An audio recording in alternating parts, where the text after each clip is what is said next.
Meantime, let's talk about the individual investor right now, because there's the question, should you be doing anything with your portfolio amid all the volatility? Sharon Epperson joins us now with some answers.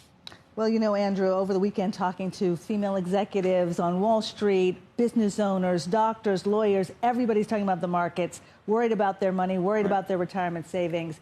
And what we're seeing is only a small percentage of 401k balances are actually trading. That's as of last week. And that's after the April 2nd tariff announcement. But it was still 4 times more than the average week. That's according to Alight Solutions. Money was coming out of large cap U.S. equities and target date funds, and money went into stable value bond and money market funds. Total 401k balances at the end of Friday were down 7% on average. So that means someone with $500,000 in their 401k had $35,000 in paper losses in a week. So for many investors, building a cash cushion is top of mind. And financial advisors say money market funds are an important mix in retirement and investment accounts if you plan to retire in the next 5 years or are already retired. Money market funds are investments, not bank accounts, and can be held in retirement accounts. And top money market funds owned by J.P. Morgan, Invesco, and Schwab are currently yielding 4% or more.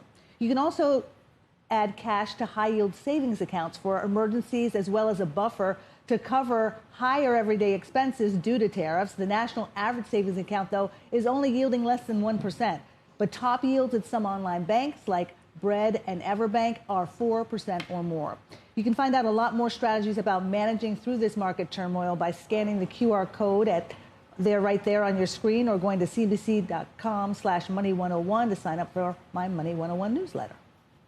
So financial advisors, they do always recommend staying the course through market volatility. That's the lesson. Yeah. But is that sound advice in this? I mean, this is a very unique situation. It is a unique situation. And there's the other question, which is what your time horizon is. Exactly. So if you're a retiree, exactly, what are you supposed to be doing right now? Yeah, it's very dependent on where you are in terms of what your financial goals are. And so what the financial advisors from the CNBC Financial Advisor Council that I talked to have been talking about is to really look at what the data is showing and not necessarily try to follow some type of policy narrative. So if you know that there's going to be an economic contraction, and you know that asset classes that do better during that time might be something like gold, maybe you consider getting into something like gold. That was from Ivory Johnson, one of the council members. But another person said exactly what you were talking about earlier, which is you need to have an investment policy statement. And if you don't have one, this is the time to create one so that you know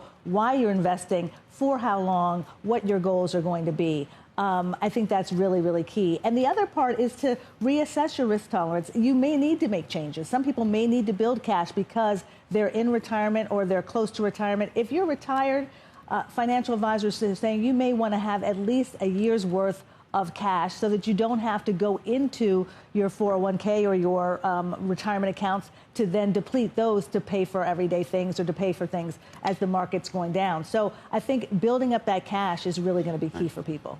Sharon Epperson, thank you.